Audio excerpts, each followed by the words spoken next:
Pengertian precipitation rainfall. Presipitasi adalah siklus hidrologi yang didefinisikan sebagai turunannya air dari atmosfer bumi menuju permukaan bumi berupa bentuk yang berbeda-beda. Merupakan sebuah kejadian klimatik yang sifatnya alamiah. Presipitasi adalah perubahan bentuk dari uap air di atmosfer menjadi curah hujan yang sebagai akibat dari proses kondensasi. Menurut KBBI, proses pengendapan baik dari dalam lautan maupun dari udara ke permukaan bumi. Menurut meteorologi, kandungan kelembaban udara yang berbentuk cairan atau bahan padat seperti hujan, embun, salju. Menurut Sigit Ariwibowo 2015, suatu kejadian jatuhnya air dari atmosfer mengarah ke permukaan bumi. Menurut Sosro Darsono 1976, uap yang mengkondensasi dan jatuh ke tanah dalam rangkaian proses siklus hidrologi. Menurut Riyad Mojo 2008, turunan air dari atmosfer ke permukaan bumi yang dapat terdiri dari embun, salju, hujan es, dan hujan. Menurut C. Asdok 2010, curahan atau jatuhnya air dari atmosfer ke permukaan bumi dan laut dalam bentuk hujan. Ini sekilas gambaran pengertian precipitation dan rainfall. Bentuk-bentuk presipitasi. Bentuk-bentuk presipitasi yang ada di bumi dapat berupa: 1. Hujan, merupakan bentuk yang paling penting. 2. Embun, merupakan hasil kondensasi pada permukaan tanah atau tumbuh-tumbuhan dan kondensasi di dalam tanah. 3. Kondensasi di atas lapisan es, yang terjadi jika ada massa udara panas bergerak di atas lapisan es.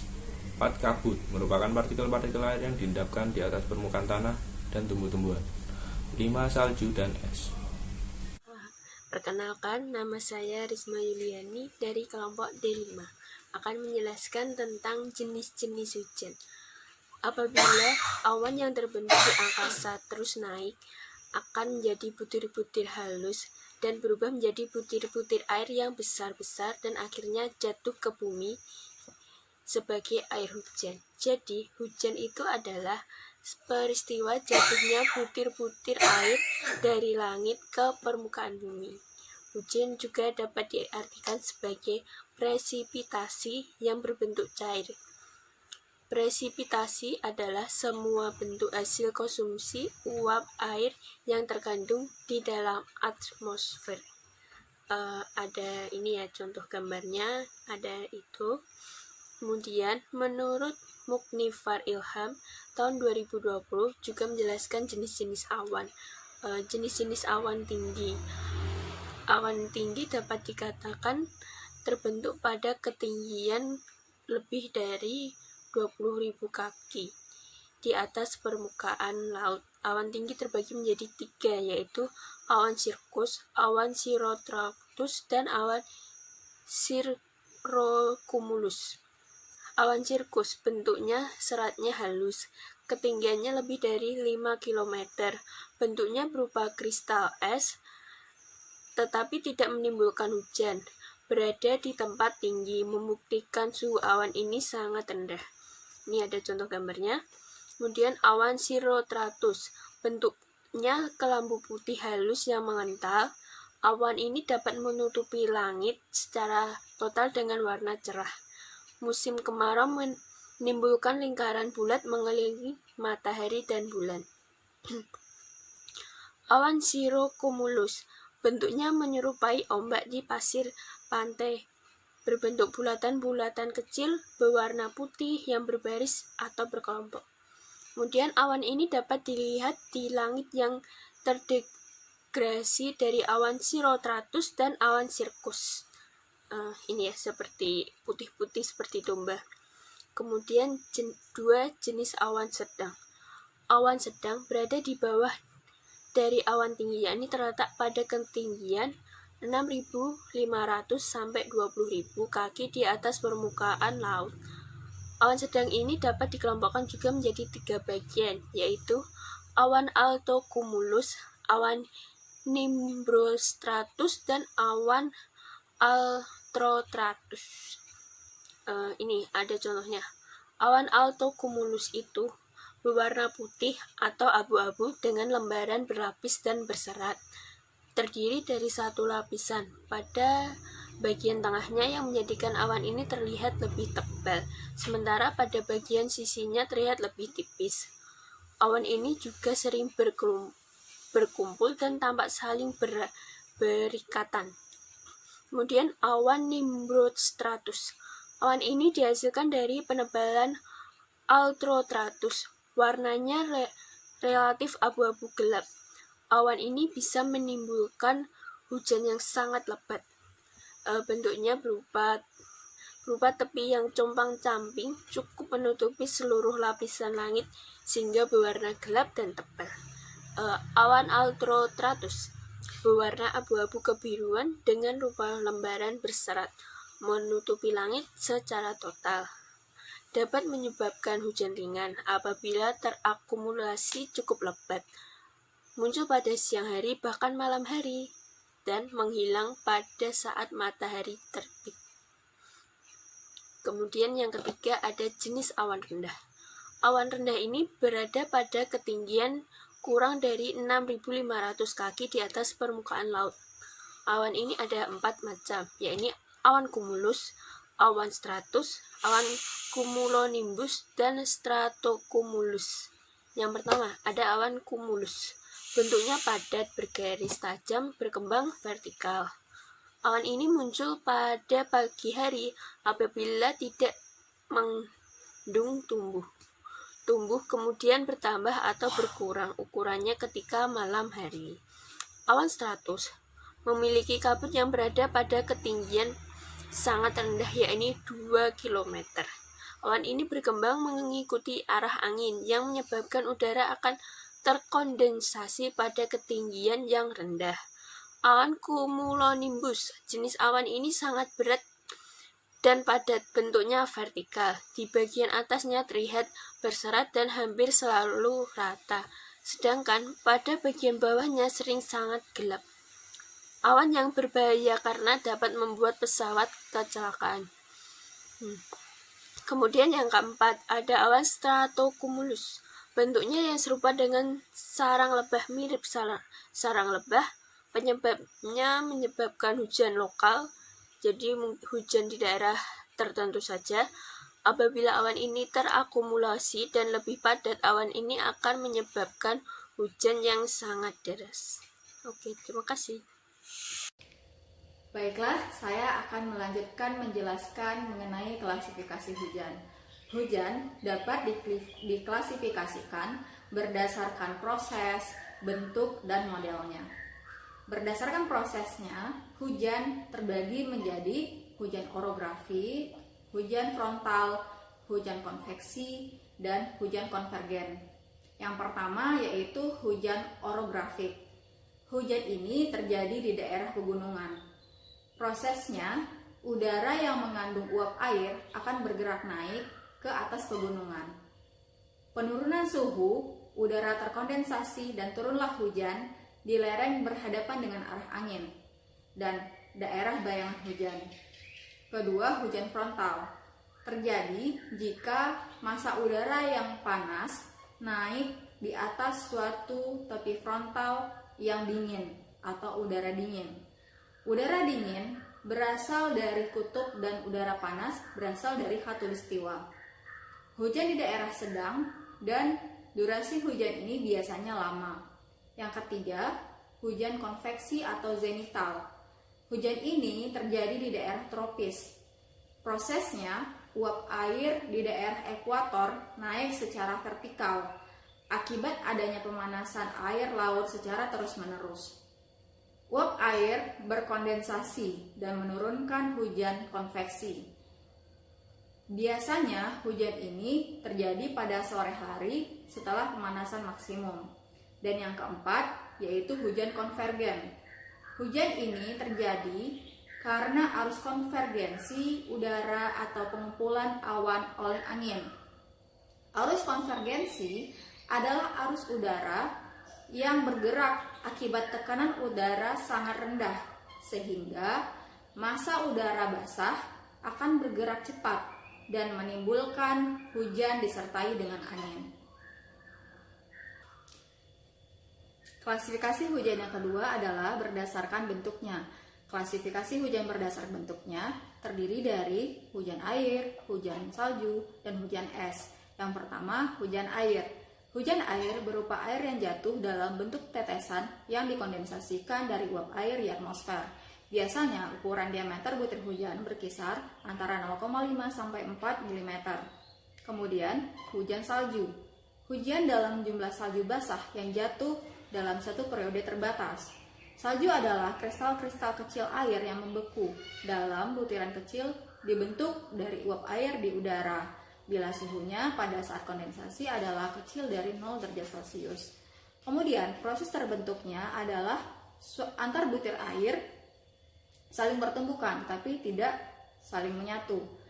Sehingga jika hujan jatuh, tidak teratur bentuknya. Diameter butir berkisar antara kecil dari 0,5 mm. Kemudian hujan es. Adanya panas dan akan mengakibatkan uap air terangkat. Maka semakin ke atas, butiran air akan semakin besar. Hujan es sering terjadi di daerah sedang dan berpeluang besar juga terjadi di daerah tropis. Akan tetapi, karena di daerah tropis, untuk membeku, awan harus naik pada ketinggian 5.000 meter, maka akibat ketinggian tersebut, es yang jatuh sudah tidak berbentuk es lagi, tetapi sudah mencair. Ukuran diameternya biasanya besar dari 4 mm. Klasifikasi hujan yang ketiga adalah berdasarkan modelnya. Berdasarkan modelnya, hujan terdiri dari 4, yaitu hujan homogen, hujan advance, hujan intermediate, dan hujan delay. Hujan homogen adalah hujan yang dari awal sampai akhir terjadinya hujan deras dan kemudian berhenti. Yang kedua, hujan advance. Hujan ini yang di awal terjadinya sangat deras, kemudian semakin berkurang derasnya sampai berhenti. Yang ketiga, hujan intermediate. Hujannya ini terjadi semakin meningkat derasnya sampai pada titik tertentu atau pertengahan dan kemudian menurun derasnya sampai akhirnya berhenti. Dan yang keempat, hujan delay. Hujan ini adalah hujan yang di awal terjadinya hujannya sedikit dan tidak begitu deras. Kemudian semakin deras sampai ke akhirnya berhenti hujan tersebut. Nah, untuk mencirikan jumlah curah hujan yang jatuh pada suatu wilayah, biasanya para ahli hidrologi membutuhkan beberapa unsur.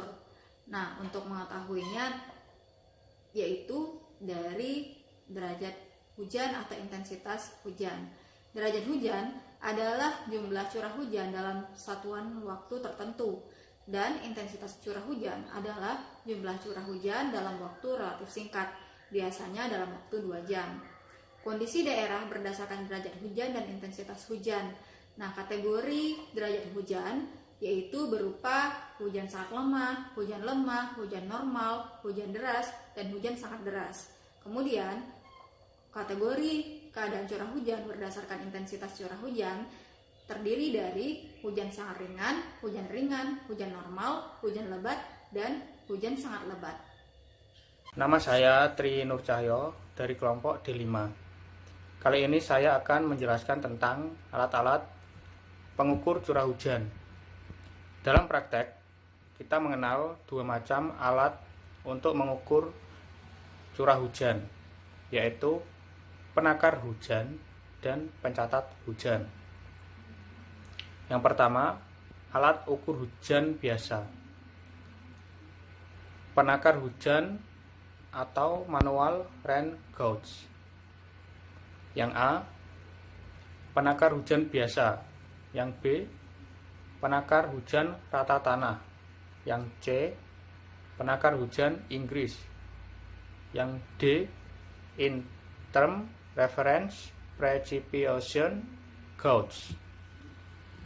Yang kedua, pencatat hujan atau alat ukur hujan otomatis, di mana pencatat hujan atau recording gauge biasanya dibuat sedemikian sehingga dapat bekerja secara otomatis. Dengan alat ini, dimungkinkan melakukan pencatatan setiap saat, sehingga intensitas hujan pada saat-saat tertentu dapat diketahui pula. Di pasaran telah diproduksi beberapa tipe, antara lain yang A, pencatat jungkit atau typing bucket, dibagi menjadi 2 ruangan yang diatur sedemikian rupa. Jika yang satu terisi kemudian menjungkit dan menjadi kosong, lalu menyebabkan ruangan lainnya berada di posisi yang akan diisi corong. Setiap jungkit menunjukkan suatu tinggi hujan.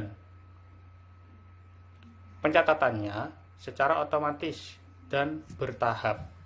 Yang ke B, pencatat pelampung atau floating gauge.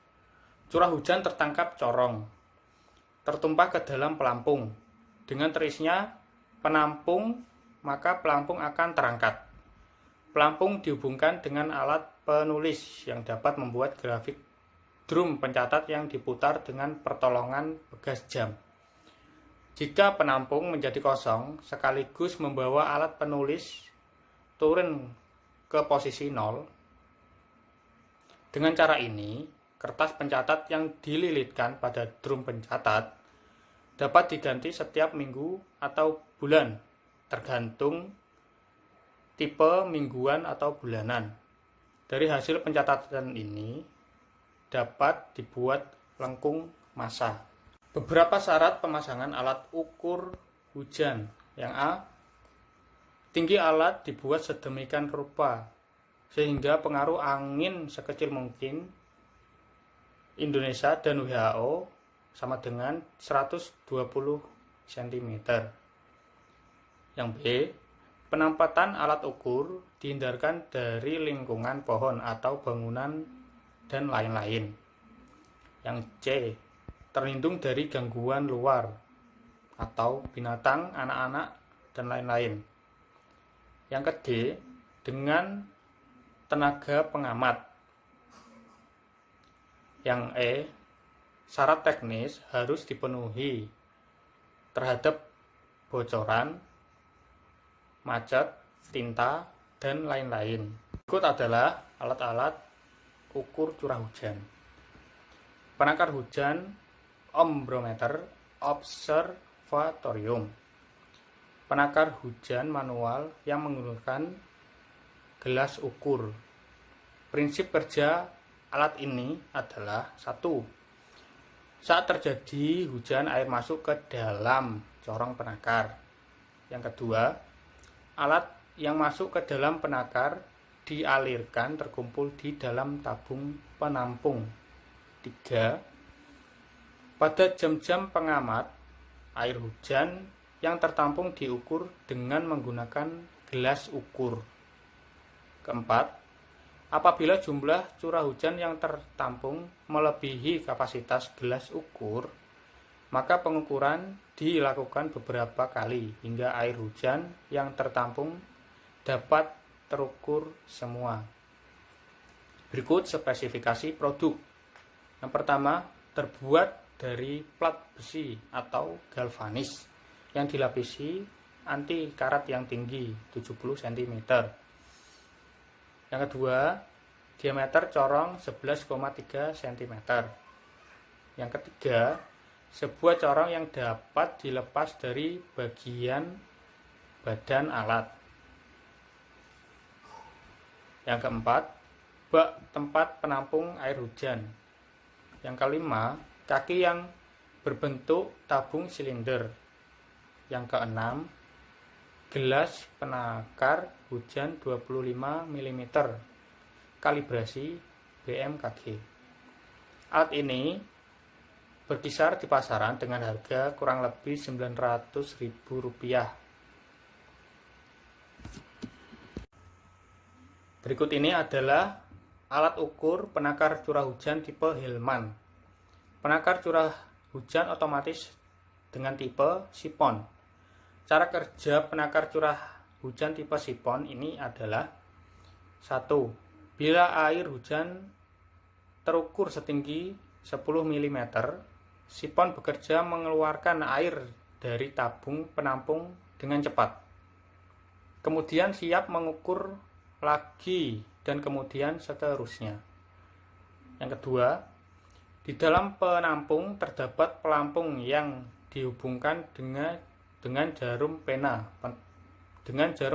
penunjuk yang secara mekanis membuat garis pada kertas pias posisi dari tingkat air hujan yang tertampung. Spesifikasi bahan plat besi plus cat anti karat. Ketinggian alat dari tanah 120 cm. Yang ketiga, luas corong 100 cm. Jam Hillman berputar 24 jam. Pias diganti setiap jam 00.00 UTC atau jam 7 waktu Indonesia bagian Barat. Kapasitas pelampung 100 mm. Alat ini yang bernama Rain Gauge Hillman di pasaran berkisar harga kurang lebih Rp19.500.000. Yang berikutnya adalah alat ukur curah hujan wireless rain gauge with temperature monitor. Fitur sebagai berikut. 1. Outdoor near cable sensor atau berkisar hingga 100 meter.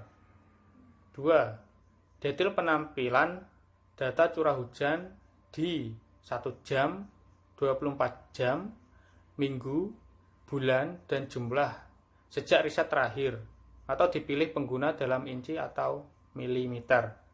3. Indoor atau outdoor suhu Fahrenheit ke Celsius. Keempat, waktu dan tanggal dengan paduan pengaturan opsi. Yang kelima, 12/24 mode waktu jam. Yang keenam, kalender. Yang ketujuh, zona waktu pengaturan, waktu alarm, free standing.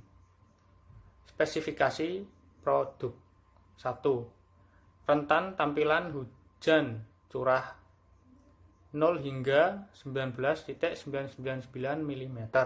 Yang kedua, kisaran suhu luar ruangan 40 sampai plus 65 Celsius atau 40 atau min 40 Fahrenheit hingga plus 149 Fahrenheit.